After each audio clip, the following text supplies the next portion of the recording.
Fala, amigos pitaqueiros, sejam bem-vindos a mais um episódio Pitacos de Trânsito. Eu, Rodrigão. E eu, Crepaldi, temos a honra de trazer aqui para dar os pitacos especiais para você hoje, ele, Dr. Fábio Henrique Exposto, defensor público desde 2011, atuando em Barretos desde 2013, quando a unidade de Barretos foi criada. Ele também que atuou como professor, tem vários cursos, pós-graduação, foi premiado pela Defensoria. Enfim, Dr. Fábio, seja muito bem-vindo. Estamos todos ansiosos pelos seus pitacos. Tudo bem? Boa tarde, Crepaldi. Boa tarde, Rodrigão. Agradecer o convite, é uma honra aí poder participar aí do Pitacos de Trânsito com vocês. Ainda que eu não tenha tanto conhecimento aí na área, mas vamos bater um papo aí. A gente é que agradece. Eu vou começar fazendo já a primeira pergunta. Como o Pitaco é de trânsito, a Defensoria Pública atua no trânsito? Atua. Nós não fazemos defesas administrativas, né, conhecido como o recurso ali da multa, mas nós atuamos na fase judicial quando há necessidade. Mas para isso, primeiro é necessário que a pessoa se encaixe ali no nosso perfil de atendimento. Para ser atendido pela Defensoria, é preciso que a pessoa tenha uma renda familiar, ou seja, de todo mundo que mora na casa, de até 3 salários mínimos e que não possua patrimônio superior a 5 mil FESPs, que dá uns 180 e poucos mil reais, exceto se for o único imóvel destinado à residência. Então, se a pessoa não tiver uma renda superior a 3 salários mínimos da família e não tiver bens superiores a 5 mil FESPs, excetuado o único imóvel, ela pode ser atendida pela gente. E aí, se ela já tiver passado por essa fase do recurso administrativo e não tiver tido êxito, a gente faz o atendimento e, vendo que há fundamento jurídico e fático para se pleitear judicialmente a nulidade do ato administrativo, a gente ajuiza essa ação ou nomeia um advogado conveniado para tal fim. Inclusive, eu já ajuizei algumas. Já. E 3 salários mínimos, renda familiar, Rodrigão. Se eu conheço um pouquinho da área de trânsito, o povo mente pra caramba. Tem muita gente que não está dentro do perfil da Defensoria e que vai lá tentar ser atendido pela Defensoria, aí chega lá e fala, não, eu moro sozinho, ou eu não ganho dinheiro, ou eu não tenho registro. Aí você vai pesquisar e o cara ganha mais de 3 salários. Tem muita gente tentando, vamos falar o bom português, dar um migué. Sim, a gente tem visto que tem diminuído. Quando a gente chegou tinha mais. Muitas vezes até as pessoas ainda não sabiam, né, que a Defensoria Pública era apenas para atender pessoas hipossuficientes. E aí, em termos econômicos, são esses critérios. Então, a gente via que, às vezes, chegava gente lá e a pessoa nem mentia. Ela falava, não, eu realmente tenho bastante bens, mas eu não sabia que aqui era só para isso. Mas existe aquelas pessoas que tentam dar uma migué, né? Até a gente, quando desconfia, né, da condição econômica, a gente tem alguns meios para fazer aí essa avaliação mais criteriosa. Um deles que eu instituí lá para os oficiais, que eu achei bem pertinente, foi entrar lá no site da Prefeitura e lá no Serviço do Cidadão, vai lá no IPTU segunda via e põe o CPF da pessoa. Porque se ela tiver mais de um imóvel, já aparece ali, já é caso de denegação. Outro que a gente tem à nossa disposição é a pessoa autorizar a gente e a gente fazer uma pesquisa diretamente no Banco Central para ver se tem movimentações financeiras em mais de um banco, e depois a gente solicita extratos. Então, a gente tem meios aí de fazer fiscalização. Mesmo assim, a gente sabe que passa, né, uma coisa ou outra. Muitas vezes a gente nomeia um advogado em alguma coisa que a gente não atua, ou a gente ajuiza uma ação e a parte contrária impugna a justiça gratuita, demonstrando que há patrimônio ou renda alta. Nesse caso, a gente sai do processo, pede para arbitrar honorários em favor da Defensoria, e a pessoa, além de pagar honorários para a instituição, não vem para o defensor, né, mas vai para a instituição, ainda tem que depois constituir um advogado particular. E uma pergunta, preenche os requisitos. Onde que eu procuro a Defensoria? Muitas pessoas não sabem o canal onde pode acessar. Sabe? Sim. Antigamente, a gente fazia atendimento de livre demanda. Então, todo mundo podia ir lá na nossa unidade, que fica ali na rua 25 de agosto, número 740, ali em frente àquela academia ao ar livre, aquela pista de skate ali na região dos Lagos. as pessoas simplesmente iam e a gente atendia. Mas, com o tempo, a gente foi sistematizando e colocando tudo nos computadores, né, alimentando os servidores. Então, todo mundo que vai lá hoje, a gente registra o dia que foi, o horário, o que pediu, e fica um resumo. E isso foi fazendo com que a gente também tivesse que trabalhar com horário agendado, que é uma tendência dos serviços públicos, né? Para a pessoa também é bom que ela já agenda ali um horário certo, às vezes perde menos tempo. Então, hoje em dia, para fazer um atendimento lá, inicial, a pessoa tem que ou entrar no nosso site, que é o www.defensoria.sp.df.br, ou através do nosso 0800, fazer o agendamento por telefone, e aí ela vai lá no dia que for agendada e leva os documentos pertinentes ao caso, o comprovante de renda dela e de quem morar junto, comprovante de endereço, documentos pessoais. Então, por exemplo, se for uma ação do trânsito, né, para ficar no nosso foco, ela leva lá a multa que ela levou, o resultado do recurso, e aí a gente no dia analisa, junto com esses documentos pessoais de renda, para ver se cabe ou não aí a gente tomar alguma providência, e muitas vezes a gente tem que tomar providência. E a gente está gravando aqui em Barretos, interior de São Paulo. Mas eu sei, Rodrigão sabe, o Rodrigão chama muita gente para assistir o podcast, viu, Fábio? Não, vai ser nacional isso aqui. E a gente sabe que o Brasil inteiro está acompanhando. A Defensoria é estadual, certo? Todos os estados, você sabe se todos os estados possuem defensoria pública e se possui as regras, por exemplo, a lei de trânsito é uma lei nacional, uma lei que serve para o Brasil todo, né, o Código de Trânsito Brasileiro. A defensoria, as regras são estaduais, cada estado que cria as suas próprias normas, você sabe? Nós deveríamos, né, de início, ter defensoria instalada em todas as comarcas do país todo. Até tem uma emenda constitucional que previu isso de 2014, que em 8 anos deveria estar em todas as comarcas. Mas, infelizmente, chegou 2022, né, que era o prazo, isso não foi cumprido, mas a gente tem visto uma ampliação da defensoria. Todos os estados deveriam ter, eu creio que hoje, eu não tenho certeza, mas eu creio que todos já têm. Acho que faltavam 2 estados, mas eu creio que todos têm, ainda que em número insuficiente, né? E também tem a Defensoria Pública da União para demandas trabalhistas, previdenciárias, matérias da Justiça Federal e Justiça Trabalhista. A Defensoria Estadual atua só na Justiça Estadual. E também há um déficit muito grande, né, na Defensoria Pública da União. Por exemplo, em Barretos não tem.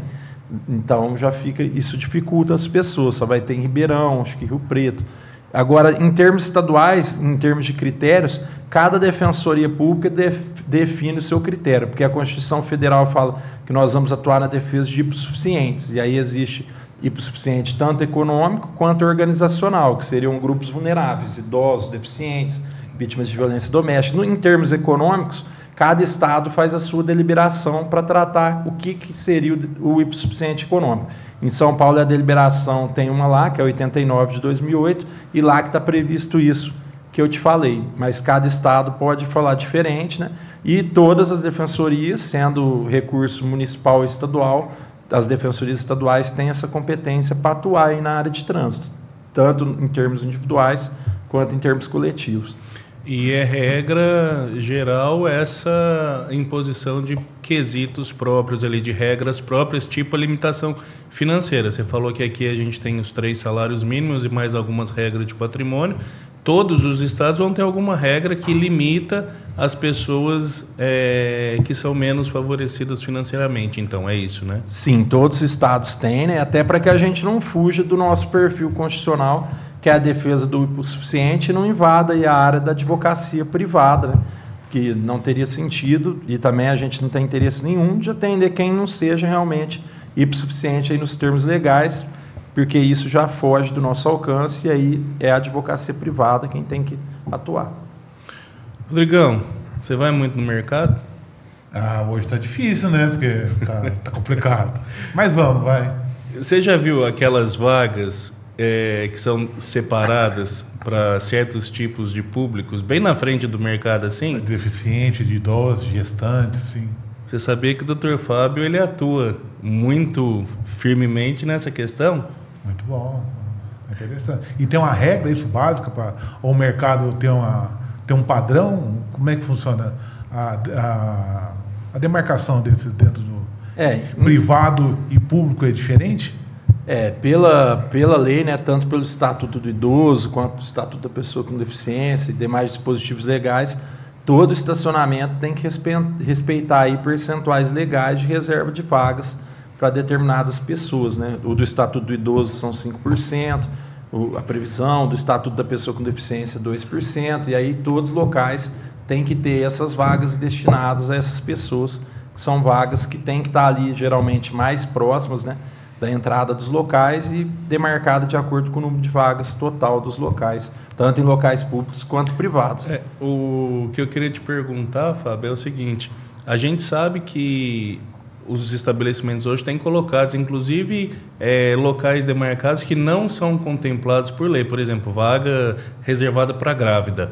A gente não tem essa previsão legal para grávida. A gente tem o idoso, tem o PCD, mas para a grávida não. E uma outra coisa interessante é que a placa, a sinalização vertical, que é aquela placa que põe na frente, ela é de responsabilidade do órgão da entidade privada, a instalação nesses locais. E a fiscalização, ela só cabe com relação ao estacionamento em área privada de uso coletivo. Então, não posso colocar na minha casa, alguma coisa assim. E a gente sabe que tem os estabelecimentos que cumprem e tem os estabelecimentos que não colocam. E essas vagas, Rodrigão, elas não estão ali para enfeite. As pessoas têm dificuldade de mobilidade, até por isso que elas são muitas vezes colocadas em frente à entrada. Por exemplo, uma pessoa que tem dificuldade de locomoção está mais próximo do acesso.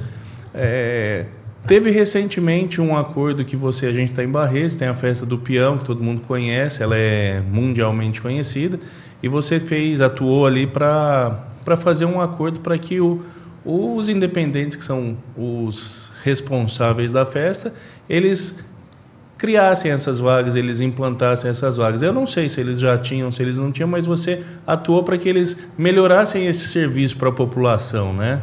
Sim, nós fizemos, inclusive, uma audiência semana passada, né?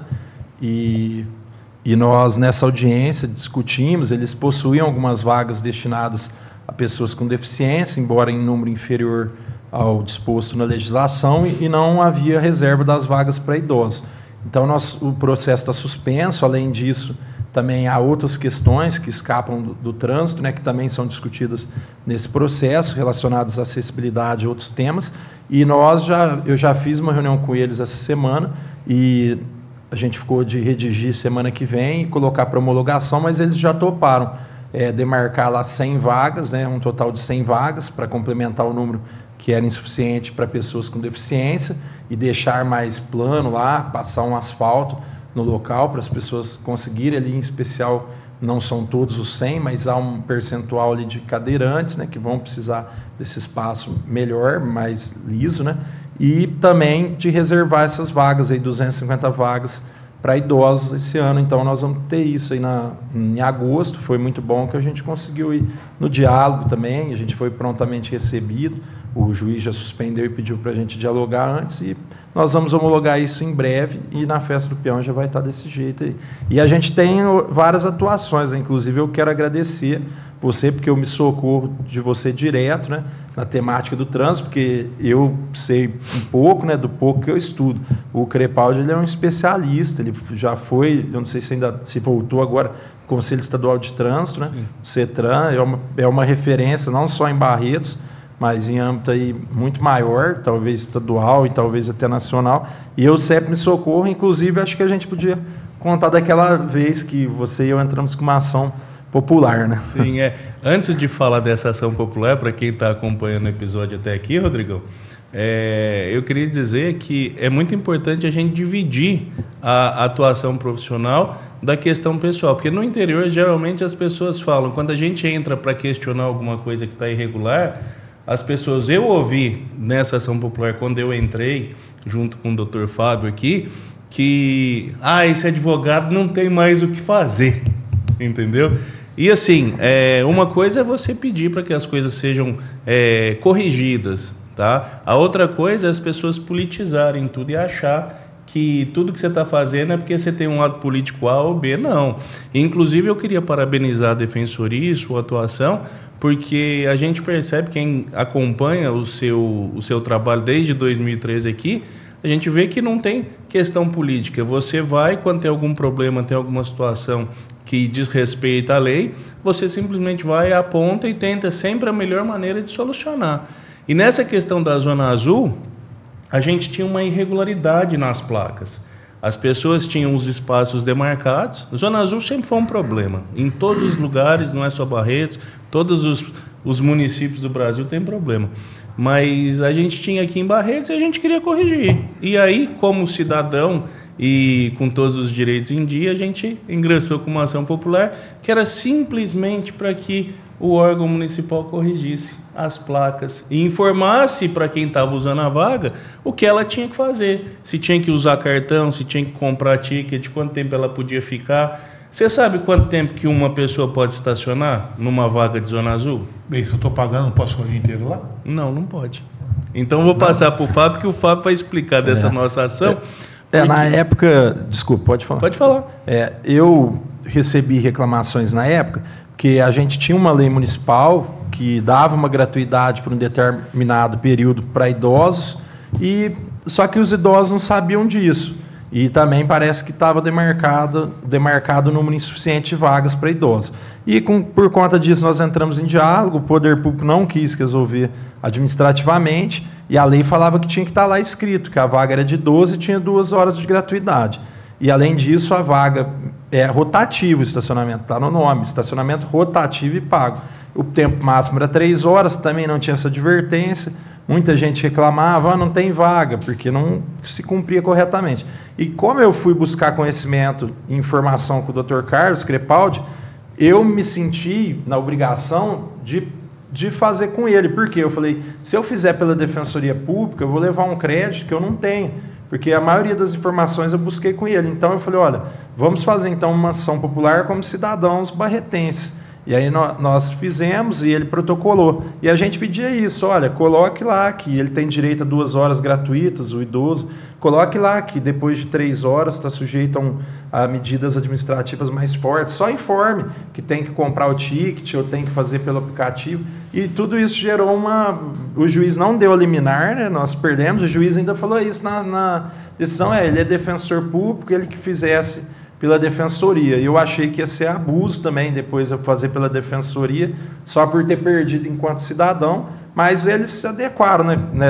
Eles nós perdemos a liminar, mas eles foram lá e cumpriram o que a gente pedia, porque também houve uma pressão popular. Né? Era assim, era questão tão fácil de resolver, que na hora eles foram lá e colocaram as informações, porque a lei fala que você tem que usar o estacionamento sem cumprir alguns requisitos. É o município que estabelece os requisitos.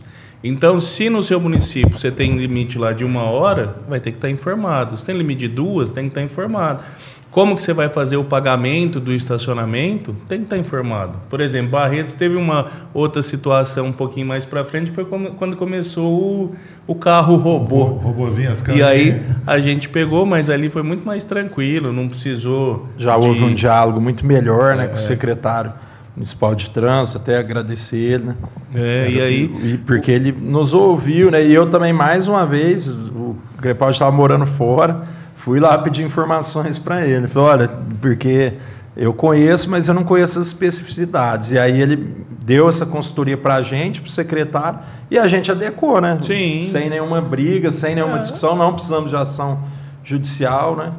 O objetivo é sempre melhorar. E aí, uma coisa que a gente tem muito no trânsito, Fábio, o infrator de trânsito, ele é sempre visto já como um errado.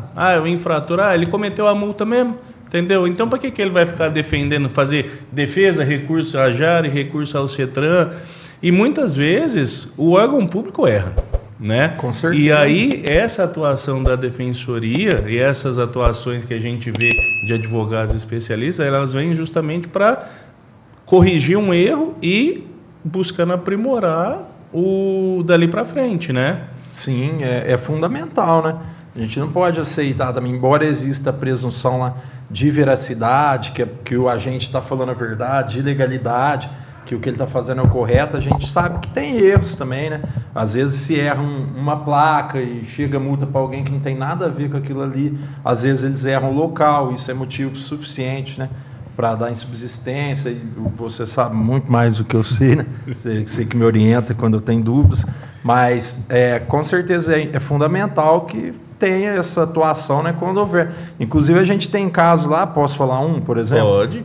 Já chegou gente lá, olha, eu nunca fui na Bahia, eu tenho uma moto que tem 15 anos, uma CG, e a moto talvez nem conseguisse viajar 2.000 quilômetros, não sei quantos quilômetros daqui lá na cidade, e tem 15 multas minha lá, e eu nunca fui na Bahia. E chegando multa pro cara, chegando multa. Aí a gente vai presumir que ele está errado, ele não tem que ter defesa, sendo que ele nunca nem foi na Bahia, a moto dele talvez, se ele saísse em linha reta, nem conseguisse chegar lá por não ter manutenção adequada, ser uma moto mais antiga. Então, são situações absurdas. Nesse caso, a gente entrou, conseguiu anular aí todas as multas, né? Comprovando que ele nunca esteve lá, que não tinha qualquer relação, que alguém deve ter clonado a placa dele, não tinha foto também, nem nada, alguém pode ter clonado a placa.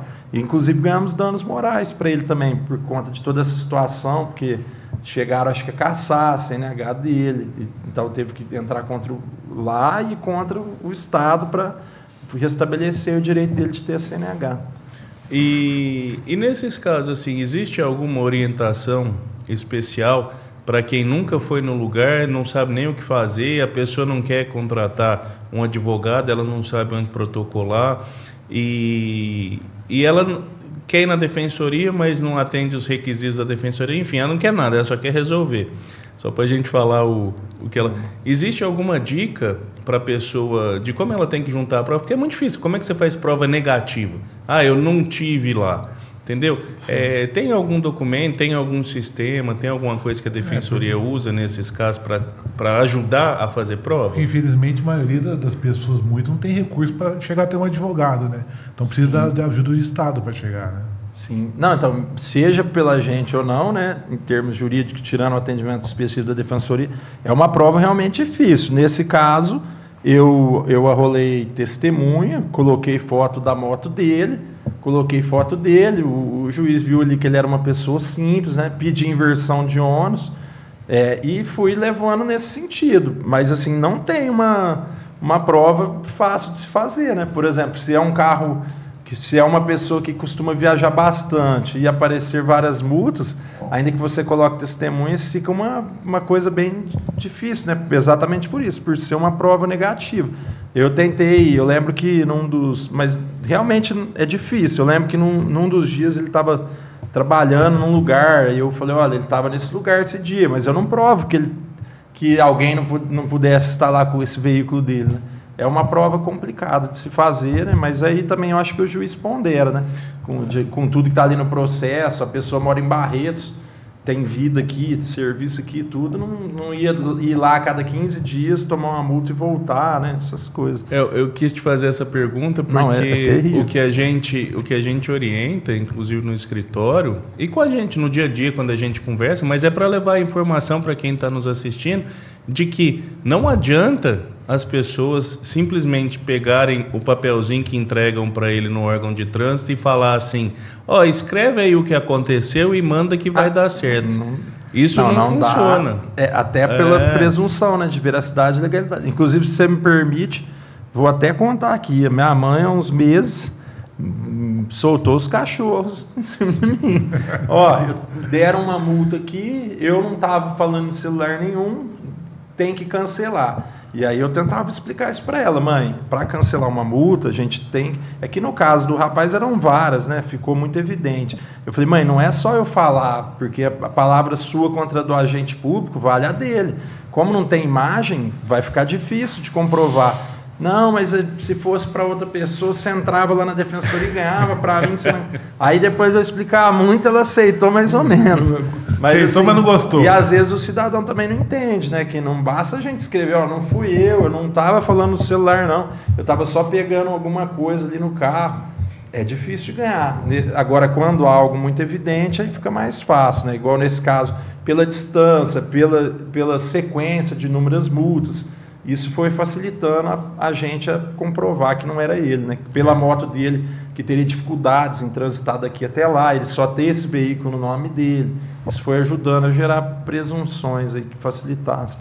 E aí foi importante você falar que essa sequência de provas é para provar que o veículo nunca teve lá, porque para provar que ele nunca teve lá era muito fácil, mas o veículo podia ter transitado pelo lugar da multa, né? Então, é uma outra dica. Você nunca tem que provar que você não esteve no lugar, a menos que seja uma multa que está gerando a cassação da CNH. Agora, a multa normal, você tem que provar que o veículo não estava no local, né? Mas é importante, Rodrigão, a gente falar, porque o pessoal realmente vai no órgão de trânsito e eles falam assim, não, só conta a sua historinha aí. Então, precisa fazer prova, precisa de uma atuação especializada. O Fábio tem caso de IPVA, muita gente vai lá que não pagou IPVA e quer cancelar, ou que o Estado está cobrando IPVA que é indevido, alguma coisa assim. Tem muito caso de IPVA, de licenciamento lá na Defensoria? Eu lembrei, não tem muitos, mas tem. Eu lembrei de um caso agora, esse caso me deixou bem pensativo e chateado na época. Uma senhora chegou lá, olha que coisa interessante. Ela tinha um carro financiado e esse carro estava na frente da casa dela.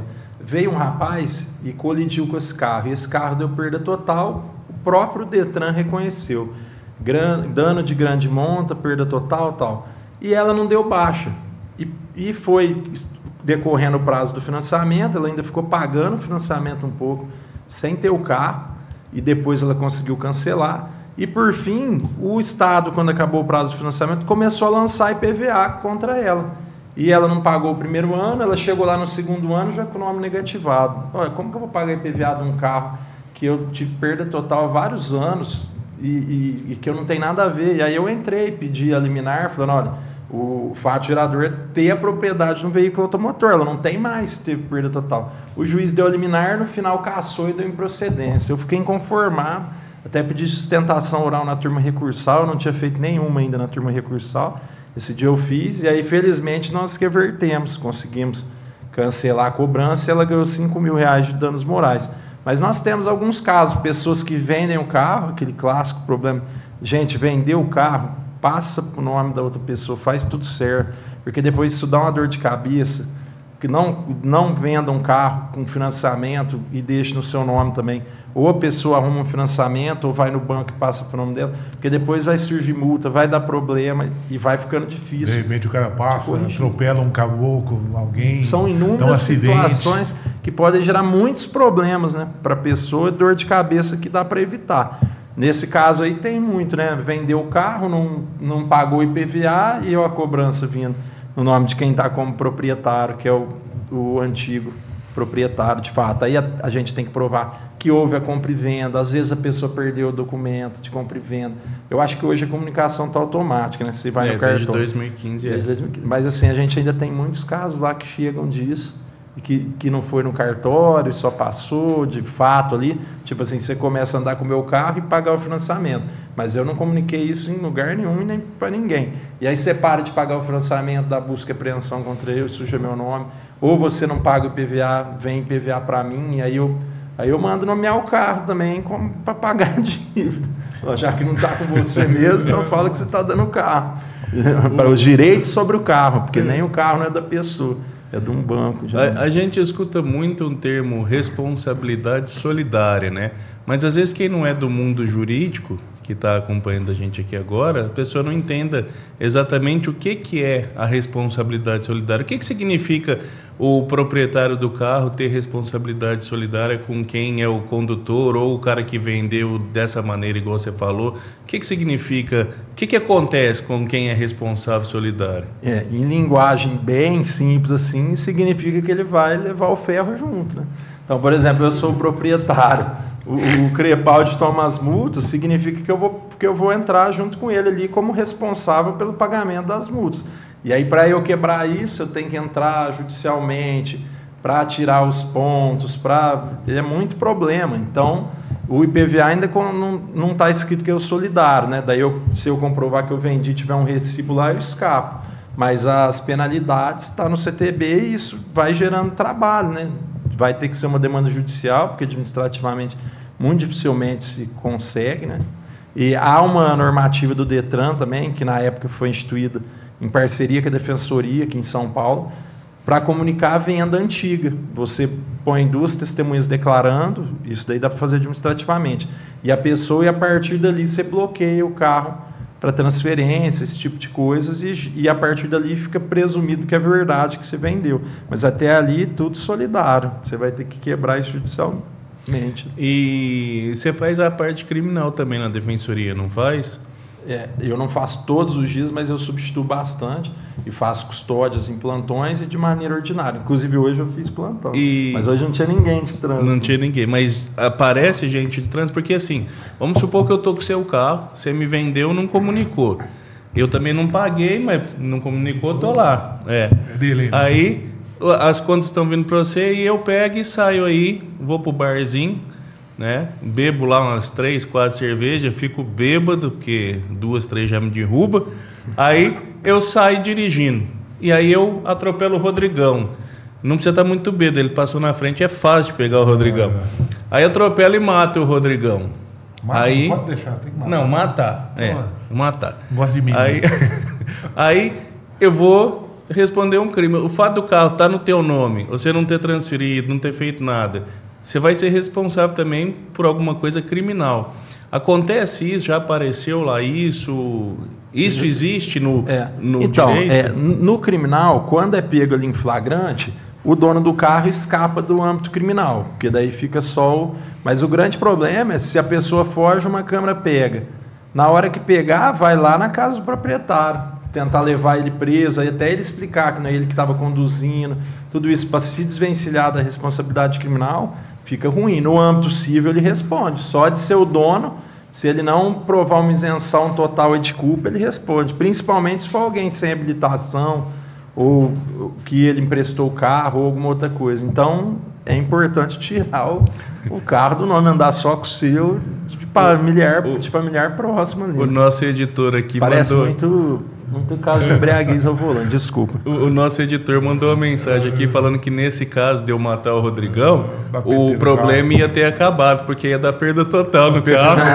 Não era só, não ia dar conta de fugir, não tá entendendo, né? Tá difícil, hein? Aparece muita embriaguez ao volante lá? Embriaguez aparece, muita embriaguez, né? Acho que em termos de trânsito, na área criminal é o que mais aparece. Algumas vezes aparece o crime de condução sem habilitação, né? Que não basta não ter habilitação, né? Só conduzir sem habilitação não é crime. Tem que estar gerando perigo de dano, né? Então, por exemplo, geralmente é quando a pessoa está sem a carta, o policial vai abordar e ele sai correndo. Aí ele começa a gerar perigo de dano, entra na contramão, corre, aí é onde gera o perigo de dano. Se ele só for pego ali, não é crime por si só, né? Então, se eu estiver andando sem carta, se eu sou não habilitado e for parado, tudo bem, parei, estou errado, não é crime. Não é crime. Vão levar o carro embora, porque você não tem habilitação, não sei o que. Mas levar alguém rápido, habilitado. O carro leva embora ou eu posso pedir um habilitado para levar embora? Se chegar rápido, pega. Se não, leva embora. E assim, e aí, tranquilo. Agora, se eu fugir, já virou crime? Não. O crime é gerar um perigo de dano. É que para fugir, você infringe inúmeras regras. Você vai ter que correr muito, passar um pare reto, e aí você gerou perigo de dano e aí dá infração. Então tá, aí o Rodrigão foi parado, bonitinho, não fugiu, ele está sem habilitação, mas o carro é meu, eu sou o dono. Eu respondo algum crime? Não, criminalmente, depende, né? Tem entregado o veículo para ele? Um delito, mas pode gerar configuração. Se comprovar que você entregou dolosamente, né? Que você realmente falou, pode dirigir. É que geralmente vai falar, não entreguei, achava que estava lá, ele pegou lá. Mas isso vai ter que ser provado depois. Mas uma empresa que está lá, que tem o veículo da empresa e que tem um funcionário da empresa, que ela destina um veículo específico para aquele funcionário dirigir, e ele está com a CNH suspenso ou ele não tem habilitação, aí o proprietário da empresa, em tese, pode responder a alguma situação. Porque ele não tem como não falar que ele não... A empresa não, porque pessoa jurídica não responde por esse crime, mas o proprietário ou o gerente da área, né, quem tiver a responsabilidade de ter feito aí a cessão pode responder. Então a gente acha que trânsito é coisa boba, né, que é só multinha para lá, multinha para cá, mas a coisa pode ficar séria, né? Sim, lesão corporal, né, na direção de veículo automotor é um delito que a gente vê lá às vezes, né, tanto a culposa, a dolosa acaba caindo no código penal, né? Tipo, então, se eu te atropelar de propósito para te matar, não é crime de trânsito, né? É um crime pelo Código Penal. Mas a culposa é prevista lá no Código de Trânsito também, né? E é algo que a gente vê muitas vezes que ocorre, né? Tanto a lesão quanto o homicídio culposo. Já teve caso lá de pessoa procurando para retirar veículo que foi preso, assim, a pessoa pega, aí teve o veículo preso na sexta-feira. Aí o cara fala para ela assim, migão, agora você só vai poder tirar segunda, porque a gente não trabalha sábado e domingo, mas o cara quer tirar no sábado, que ele veio da Bahia, ele tem que ir embora. Tem muito caso desse, do cara chegar lá sexta-feira, 4 horas da tarde para reclamar para você. Não tem tantos assim, mas tem, já teve alguns. Porque daí tem o problema de que tem que pagar as custas do pátio, né? E a pessoa às vezes não tem dinheiro. Um caso recorrente disso é quando a pessoa, por exemplo, tem um carro furtado. Aí acha o carro, no dia não pega o dono, às vezes leva para um pátio. E aí eu já sou vítima do furto, ainda chego lá no pátio e eles falam, não, você tem que pagar as custas. O pátio cobra da vítima? Aí eu peço autorização para não pagar para o juiz. Outro dia eu peguei um caso curiosíssimo também. O rapaz arrematou uma moto e antes dele ir lá buscar ela, ele foi preso. E ele ficou uns dias preso, acho que por pensão. E na hora que ele saiu, o local ele já tinha pago o valor, o local mandou para um pátio. Ah lá o pátio, não, aqui para você pegar, você paga as diárias aí que ficou aqui.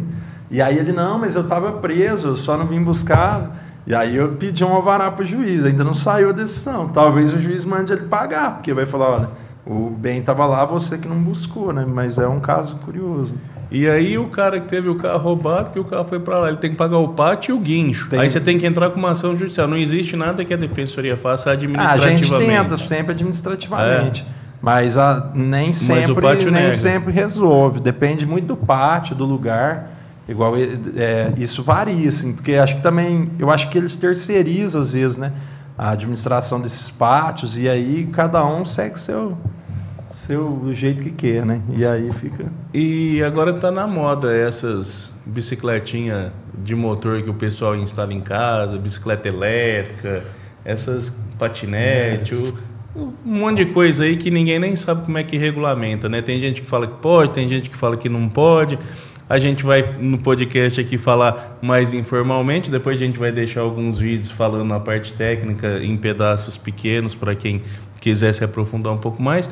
Mas já teve algum caso de você ter que atuar para retirar de um pátio algum desses veículos por conta de alguma situação, por exemplo, bicicleta elétrica ou essas motinhas de motor essas bicicletas que o pessoal instala? Já existe isso lá na Defensoria? A gente teve uma bicicleta elétrica, até na época eu fiquei bem, eu falei, esse caso eu vou até o fim, porque era um senhorzinho, eu acho que ele devia já ter uns 70 anos, e ele usava bicicleta para ir no mercado, para ir numa farmácia, para ir na UBS, ele fazia tudo com essa bicicleta. E um dia lá ele bobeou e deu uma encostada num carro, e a polícia chegou e apreendeu a bicicleta dele. E aí ele queria bicicleta, porque ele não tinha como locomover, tudo era longe. E aí eu fiquei estudando, eu falei, tem que arrumar um jeito de tirar essa bicicleta. E eu nem tinha muito conhecimento técnico sobre como fazer isso acontecer. E aí eu achei alguns julgados, acho que em Santos, e falando que tinha que ter uma legislação municipal própria, regulamentando sobre as bicicletas elétricas, e aí que quando não tinha que liberar. E aí eu pus lá os julgados, pedi, e aí acabou dando sorte do juiz aceitar e ter liberado, só que depois eu descobri que ele faleceu e não pegou a bicicleta, a família dele foi lá, e aí a família que foi atrás depois. Até depois um outro advogado um dia me procurou, falou, eu fiquei sabendo que você entrou com um caso de uma bicicleta elétrica e tal. Aí eu passei o número, tudo, que ele ia entrar também. Mas já teve isso, sim. Dessas motos elétricas, ainda não tivemos. E é interessante porque tem muito lugar vendendo várias, né? E não informando que tem algumas regras aí. E as pessoas vão comprando. E uma hora pode dar zebra, né? Você que entende mais que eu, se puder falar por cima. O pessoal acha que seria legal, né? Porque é estranho, né? O que difere bicicleta, com aquela motinha, com aquele patinete? Até quando pode ser. Até quando? Porque tudo é moto. Pode andar só, tem que ter alguma autorização.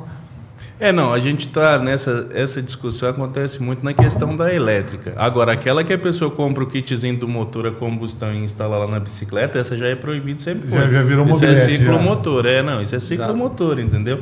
Se o cara não tiver habilitação ou ACC, que é autorização para conduzir ciclomotor, segundo diz o pessoal aí, caixão e vela preta. Vai pegar, vai pro pátio e não tira mais, porque não tem como regulamentar, fazer, emplacar, porque tem que ter placa, tem que ter registro. Então vai ficar lá, a menos que o cara vai conseguir tirar para usar em área privada. Aí tem uns elementos que você consegue, mas dá um trabalhão. Agora, a parte dos elétricos, aí até o Estado, que é muito eficiente, né? Ele demora para regulamentar, ele vai, muda, volta, faz isso, faz aquilo. E aí vai acontecendo essas situações. Geralmente ele cria uma agilidade quando tem um fato grave, né? Quando morrer uns 4, 5 na orla da praia, lá eles vêm e fazem alguma coisa. Mas hoje eles têm temporariamente a regulamentação, as coisas em suspensão, eles não têm uma fiscalização tão efetiva. Mas o que a determinação, o que a regulamentação fala hoje é que, sim, muito simploriamente, se tiver acelerador, você tem que ter habilitação, registro e emplacamento, né? Então, eu costumo falar para todo mundo, falo, cara, é uma moto, você vai estar andando na rua, o pessoal anda sem capacete aí, e até sem ser muito preocupado com a multa, mas se você tiver um louco que atravessa a preferencial e te pega, você que vai morrer, amigão. E sobre as cilindradas lá, existe uma autorização para menos de tantas cilindradas, poder ter a condução menos de 50, alguma coisa? O pessoal fala, se tem menos de 50 cilindradas, pode andar à vontade. É assim? Nada, nada. Tá na via pública, amigão, tem que ter habilitação. Que regras. E acidente, a defensoria também faz a defesa, por exemplo, a gente tem muito caso aqui na região de caminhão de laranja, rodovia, qual que é o limite da defensoria, por exemplo, da unidade de Barretos? Ela tem que atuar só para quem é morador em Barretos, ou ela pode pegar, por exemplo, um morador em Barretos que estava viajando para um outro estado e que se envolveu no acidente? Como que a defensoria faz esse tipo de situação para poder atuar? E quando ela pode atuar, como que ela faz isso quando existe outros estados envolvidos? A gente atua nas ações criminais, a gente atua só nos processos que tramitam em Barretos, a nossa unidade, né? Claro que pode ter, por exemplo, se bateu lá em Rio Preto, processo correr lá, tem a defensoria lá, mas a defensoria de Barretos atua nos processos que tramitam nas 2 varas criminais de Barretos. Agora, no âmbito civil, a pessoa morando aqui a gente defende. Então, ele gerou um acidente lá em Goiânia, está sendo processado pela pessoa. Ainda que ela juíze lá, a gente faz a defesa daqui e manda para lá. Aí depois o acompanhamento é feito pela Defensoria de Goiânia. Mas a gente faz a defesa da pessoa inicial aqui e manda para lá para eles protocolarem. Tem esse serviço de protocolo integrado, que um estado e o outro se comunicam através das defensorias para fazer esse protocolo aí de defesas, até de ajuizamento de ações, né? Hoje, por exemplo, se o rapaz tomar uma multa em Santo André, eu não posso ajuizar mais em Barretos, que o juiz fala que tem que ajuizar lá em Santo André. E às vezes, então, a gente faz a inicial aqui, mas em Santo André eu consigo eu mesmo protocolar lá e já pedir para o juiz ou abrir vista para a defensoria, ou se não tiver defensoria, nomear um dativo para prosseguir. Se for numa cidade do Paraná, eu também consigo fazer isso e mandar para protocolar lá nessa cidade pela defensoria de lá. Agora, se no outro caso, aí, já no criminal, aí já não. Aí eu só atuo na defesa dos processos que tramitarem em Barretos. Tem alguns estados que têm varas especializadas em trânsito, né? Você já viu isso? Você já atuou, conhece alguém que já trabalhou numa dessas unidades assim ou não? Não conheço. Eu acho que devem ser alguns estados e devem ser cidades bem grandes, né? É isso? Ou não? Porque, assim, eu nem sabia, você acredita? Eu deveria saber, né? Especializados em... Não, você não faz. Eu não... Porque eu já não estou mais na fazenda, em outra área, está aqui falando das situações esporádicas que aparecem lá de trânsito para a gente. Não tô não. Não, ele tá me explicando. Eu gosto sempre de conversar com ele, porque sempre me acrescenta muito. Eu converso bastante com ele. Tem hora que eu falo, até devo estar enchendo o saco dele. Tanta coisa que agora eu tenho perguntado menos, mas eu pergunto, mas e isso, e aquilo? Não, é por aí eu vou... Mas para acrescenta um pão de queijo na sua comida. Você que tá falando de motinha, você não pode andar, vou tá? até comer Pode dirigir comendo pão de queijo, Fábio? Você que vai responder. Eu já dirigi, mas não deveria. Pão de queijo da Bom Vier, nosso patrocinador, tá? Fantástico. Torta de frango, enroladinho, sonho. É um negócio fantástico. Vai conhecer lá, nosso amigo Rafa. Onde fica lá? Na 15 com a 4. 15 com a 4, Ramon. Conheço o Rafa. Acabei Não, vou perder o patrocínio. Vou perder o patrocínio contra você. Rafa, desculpa, ó. Bom Vier, na 15, esquina da 4, pão de queijo, torta, tudo que você precisar. Coisa pra gordo e magrinho também, tá? Fitness, tem de tudo lá. Mas sabe que gordo dá dica boa, hein? Então, vai lá. Um abraço, Rafa. Conheço o Rafa. Dei aula pro Rafa. Deu aula pro Rafa? 2013, 2014. Eu vou perguntar, mas não precisa responder, não. Vou olhar só no olho. Ele era bom aluno, não? Pior que era. Eu vou ter que cortar essa daqui, senão vai perder o patrocínio. Não vou perder nada, não. Ô, Fábio, e você acha que seria legal existir em todas as comarcas, assim, um Sejusc do trânsito? Por exemplo, quem não conhece o judiciário não sabe o que é o Sejusc. Então eu queria que você falasse mais ou menos o que é o Sejusc e se seria vantajoso para a gente solucionar os problemas de trânsito de maneira mais correta, se isso seria uma ideia legal. O Sejusc, em linguagem bem simples, de forma aqui para não discorrer muito, é o Centro Judiciário de Solução de Conflitos, no qual é possível se obter ali conciliações, a possibilidade até de mediações, e ele pode ter ali uma audiência do cidadão tanto na fase judicial, muitas vezes o juiz encaminha um processo para lá, na área de família encaminha quase sempre, exceto quando tem violência doméstica, e também na fase pré-processual. Então, por exemplo, na área de família, a gente pega lá, eu quero receber pensão e não está pagando, vamos mandar vocês para o Sejusc, porque se der um acordo lá já resolve, a gente não precisa de ficar movimentando o judiciário, é muito mais rápido, porque sai rápido, a decisão ali já vale entre vocês. E também seria muito interessante, sim, que houvesse, principalmente, por exemplo, tem um acidente de trânsito, que chega lá, o cara bateu no meu carro, não está pagando e tal. O Sejusc de hoje ele até pode atender esse tipo de demanda, a gente já enviou, mas seria legal, né? Principalmente nas cidades maiores, que tem uma demanda muito grande, né? Ter um Sejusc com um setor que contemplasse aí, especificamente assuntos relacionados ao trânsito. Porque eu penso assim, é uma maneira de desafogar o judiciário, você tirar demandas pequenas, por exemplo, multa de trânsito, CNH, pequenos acidentes, igual você falou, que o cara só não está pagando.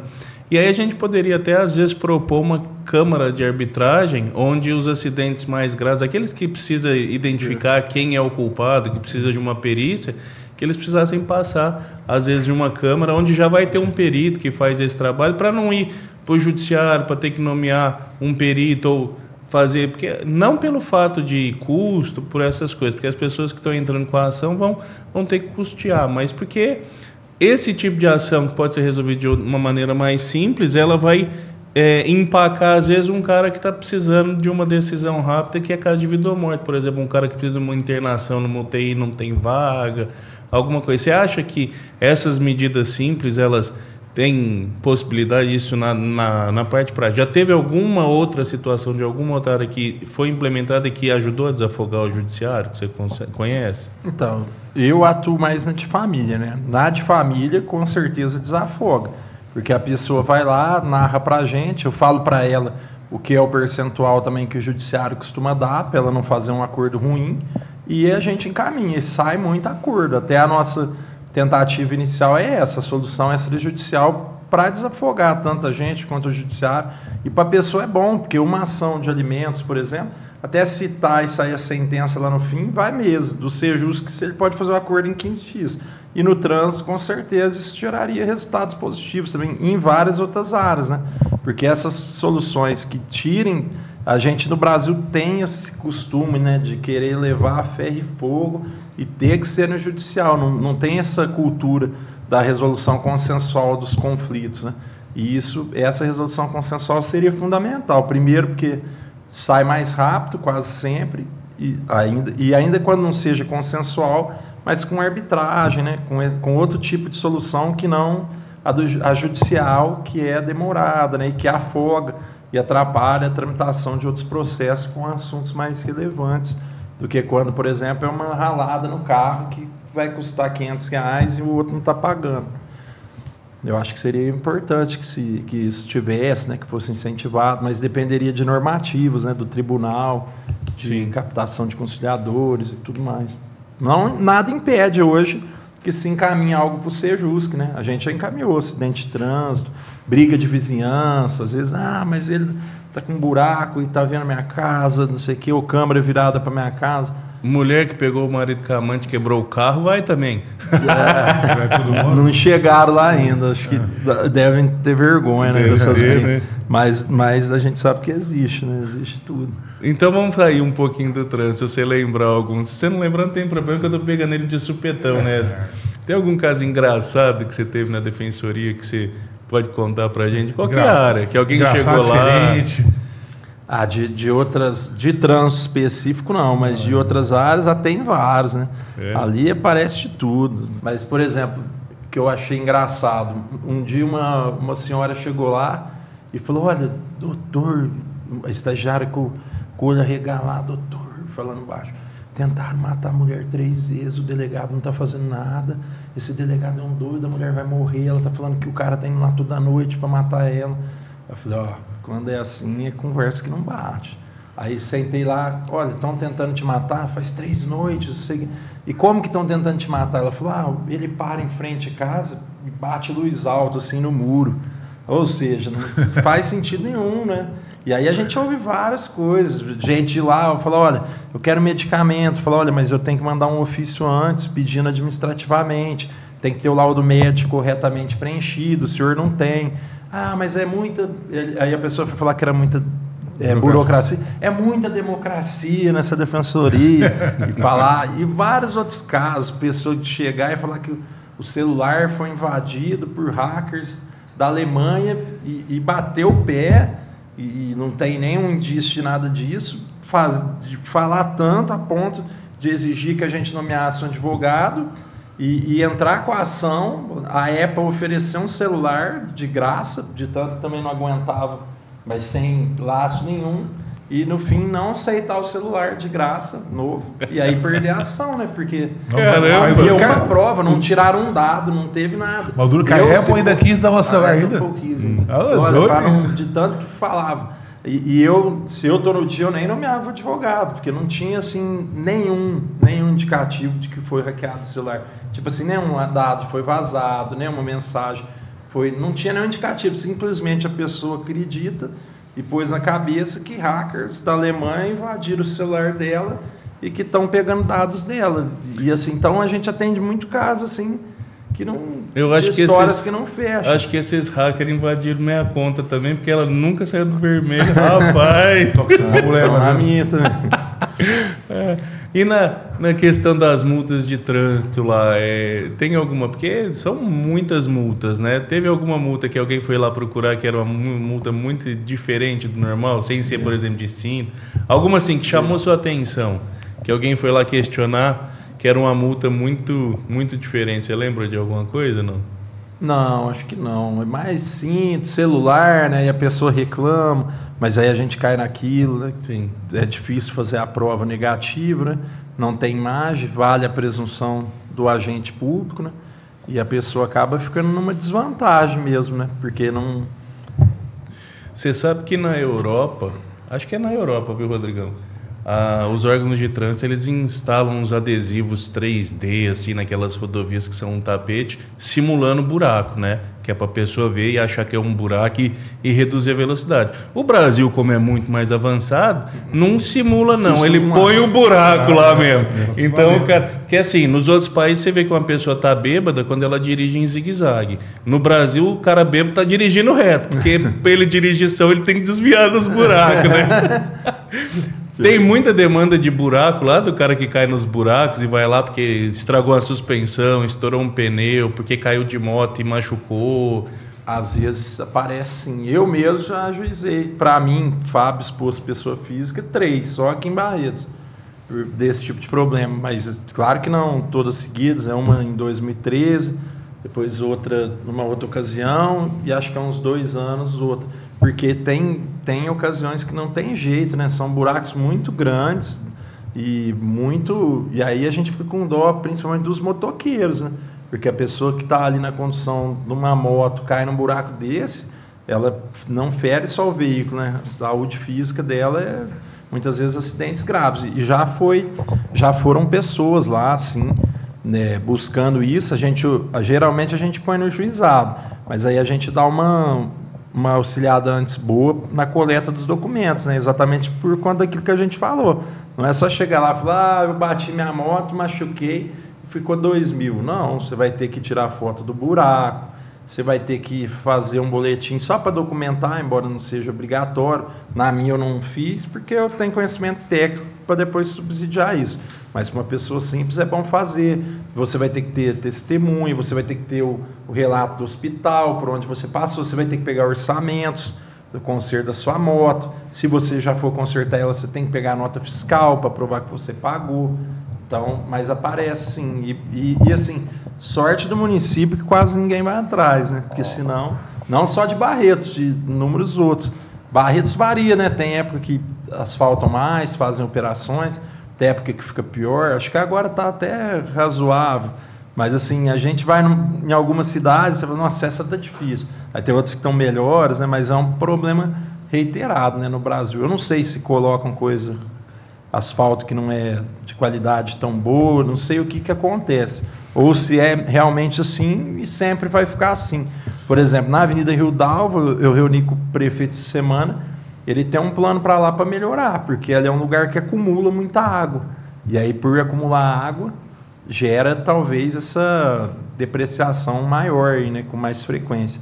Mas com certeza é um problema recorrente que afeta muitas pessoas. E na maioria das vezes esse pessoal mais simples nem vai atrás, nem sabe que tem direito, né?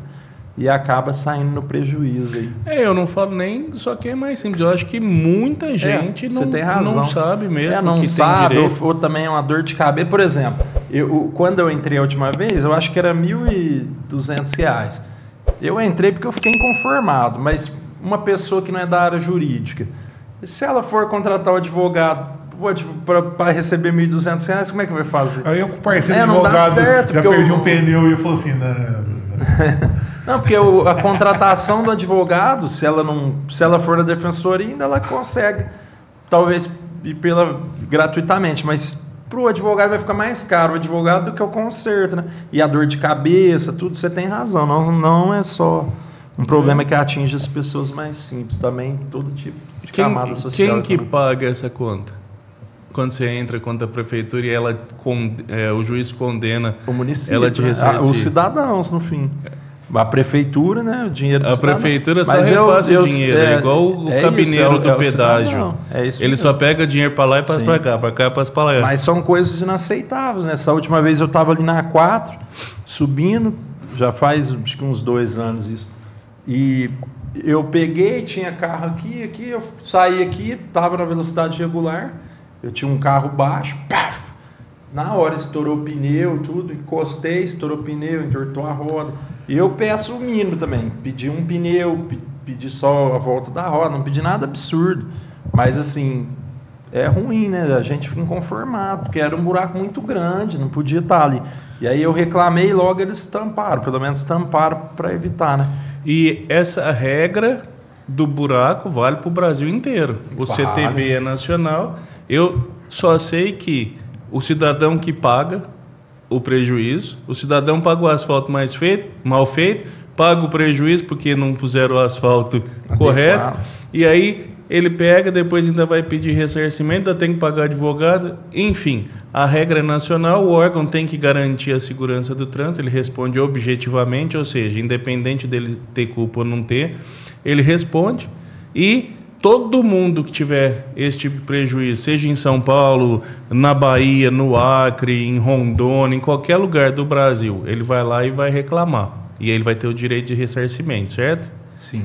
E se a pessoa quiser, por exemplo, comunicar, como é que funciona aqui em Barretos? Vamos supor que eu quero ajudar, porque eu sei que o dinheiro vai sair do meu bolso, aí tem um buraco lá que está fazendo aniversário. Eles põem até plaquinha em alguns lugares, é né? verdade. Põe plaquinha com a cara do Já vi prefeito. galho de árvore.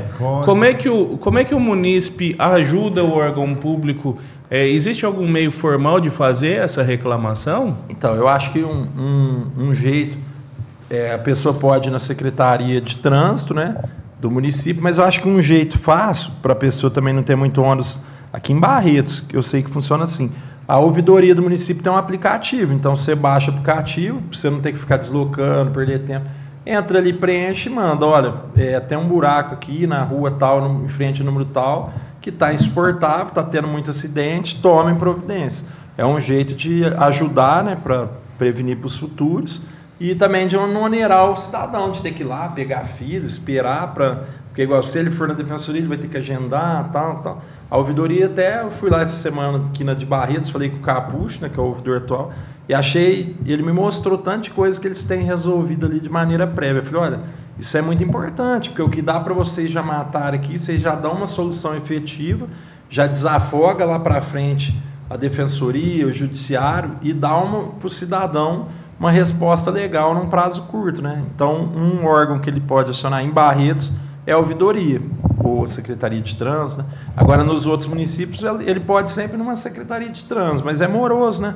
É difícil, pensa, eu moro lá em Rio Preto, aí se não tem aplicativo, não tem meio eletrônico, de repente eu moro num bairro lá longe, pegar o carro e ir lá perder horas e horas para fazer uma reclamação de algo que talvez nem vão resolver, né? Desanima o cidadão, né? Tinha que ter um canal, né? Canal do tapa-buraco, aqui em Barretos, em todo lugar que tem esse tipo de problema, né? E não só para o tapa-buraco, para inúmeros outros problemas, né?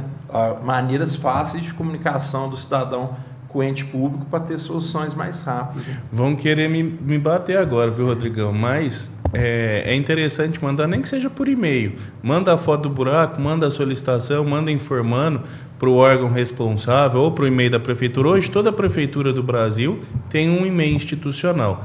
Então, se você mandar lá e falar, olha, esse buraco está aqui, sabe por que é interessante as pessoas mandarem? Ainda que não vá dar em nada e que a prefeitura não vai resolver, que o órgão de trânsito não vai resolver. Mas amanhã ou depois tem algum prejuízo muito grande lá, se você mostra que houve uma comunicação prévia para o órgão de trânsito, pode ser que haja uma ação de regresso contra quem tinha que ter tomado uma atitude e não tomou. E aí o dinheiro não sai do meu bolso. Vai sair do bolso daquela pessoa que tinha que ter resolvido o problema. Porque senão a gente não precisa de secretário, de prefeito, das coisas. É muito fácil a gente ser responsável com o dinheiro dos outros, né? Então aí eu acho que a gente vai ter um pouquinho mais de atitude. Então, a pessoa que tiver uma situação dessa, manda porque é importante mandar. Quem sabe isso não deu uma melhoria aí. Eu não aguento mais passar em buraco, Rodrigão. Tá duro, né? Muito bom. Fião, a gente geralmente no fim dá uma apertada no convidado, pedindo para ele fazer o quê? Tá, seu pitaco. Fabião, deixa sua mensagem para nossos telespectadores. Ó, a palavra difícil, hein? Treinou uma semana para falar isso. Treinei uma semana para falar isso. Deixa uma mensagem para nossos assistentes, pitaqueiros aqui de plantão. Pessoal, vamos, principalmente nas cidades menores, usar as faixas duplas, não ficar dirigindo no meio ali da rua. Se vem um carro atrás, pega a faixa da direita, anda 2 na faixa. Vamos dar setas antes, não na hora que estiver virando. Os motoqueiros, não ficar ultrapassando toda hora pela direita, porque uma hora pega alguém mais velho ali dirigindo, alguém menos atento, gera um acidente, né? Acho que os prefeitos, os pessoal dos entes públicos, né? Também tentar fazer corretamente, né? Usar as multas não como um fim exclusivo para a renda, né? Mas para de fato educar a população, né? Acho que só isso. Não ficar pondo lombada em todo lugar, né? Embora tenha que ter algumas. A gente já discutiu disso algumas vezes. É o que eu sempre falo, Fião. Pitaco todo mundo dá, viu, Fábio? Mas só aqui o pitaco é de qualidade. Isso aí, Fabião, pessoal. Obrigado, cara. Obrigado. Muito bom, obrigado mesmo. Obrigadão, viu? Obrigado, Rodrigão, pela oportunidade que você e o Crepaldi me deram aí de vir aqui. Segue, curte, compartilha, comenta. Quer mandar uma pergunta? Teve alguma coisa que nós não falamos aqui? Deixa aqui nos comentários. Eu vou enviar para o Dr. Fábio. ele responde a gente. Eu só envio a resposta para você se você estiver inscrito no canal, senão não envio. Então, beleza. Segue, curte, compartilha, clica em todo lugar. Ative o sininho para quando sair o novo episódio você ser notificado. E tamo junto, Pitaqueiros. Até a próxima.